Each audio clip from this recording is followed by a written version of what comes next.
जोङो माने मैमारि गामिया रंजालि बैसागो जोङो फालियोमोन। दा जों माने सानदों बे खेबावथ' बेखौ फालिनाया गोब्राब जागोन।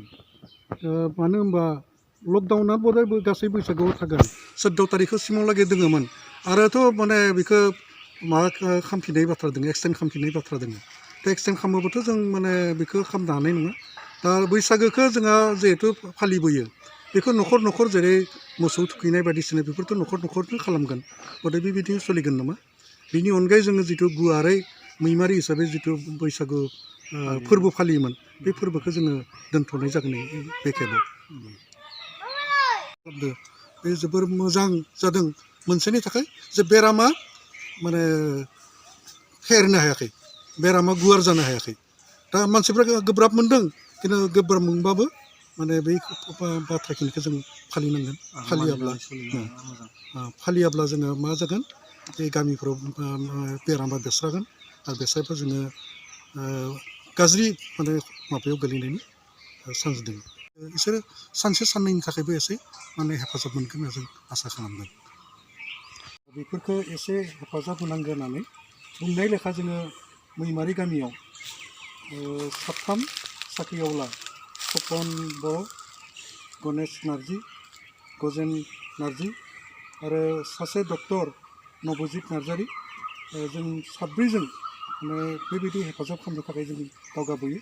आरो गामिनि 30सा न'खर बेखौ जोङो दालि, आलु, माइरं, थाव, पियाज, साबोन बेखिनिखौ एसे एसे होनानै जों हेफाजाब होनो थाखाय नाजादों।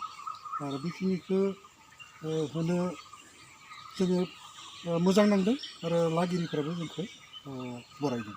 बेखिनि उपाय गैया, थारमाने आसा गैया, बेबायदि खालामनो हानाय माबा गैया। ओंखायनो जों गाव गावनो जुदि साबधान जायाबा माने खैफोदाव जों गोलैगोन।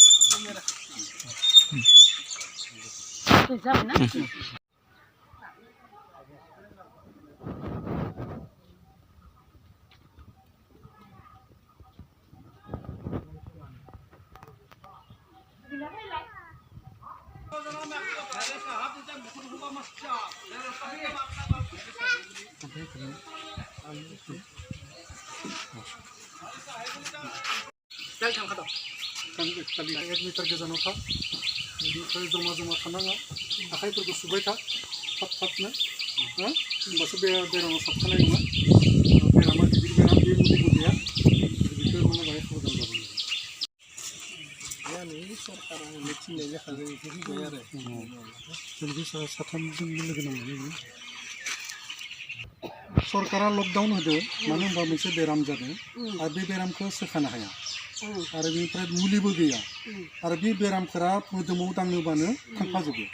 आरो बेनिखायनो मानसिफोरा 1 मिटार गोजानाव थानांगौ, खुगाफोरखौ खाथेनांगौ, आखाइफोरखौ सुबाय थानांगौ ना, बेनिफ्राय जानायनि सिगां सिगां आखाइखौ सुनांगौ, बेनिफ्राय माने आखाइखौ नेखार जायोब्ला खुगा दांनाङा, गन्थङाव दांनाङा, मेगन दांनाङा, आरो बेफोर बेरामफोरा थांफायो। ओमफ्राय बेखौ साबधान जा आरो गुबुनखौबो बुं।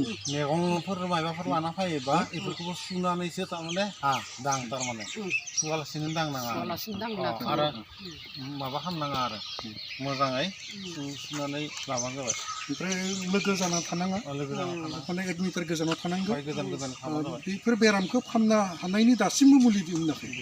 मानो होदोंथ' थारमाने जोंखौ सरकारा थिननाय लेखा जों साख्रिआवलाफोरा लोगो नांनानै दा बेखौ बाय गैयिफोरनो बेखौ होनाय जादों। माइरं होदो, दालि होदो, आलु होदो, थाव होदो आरो पियाज होदो, साबोन थरसे, बेखिनिखौ जों हानायखौ बाय गैयिखौ नायनानै होदो। दा बयनोबो होआखै जोङो, दा जों बाय गामिनि गैयिखौ नायनासो होदो। दा बेयाव ओमफ्राय दा नोंसानो जोंनि सेलेक्सन मथे नोंसानो होदो, दा बाजै लानो होआखै जोङो, बेखिनियानो आरो दा।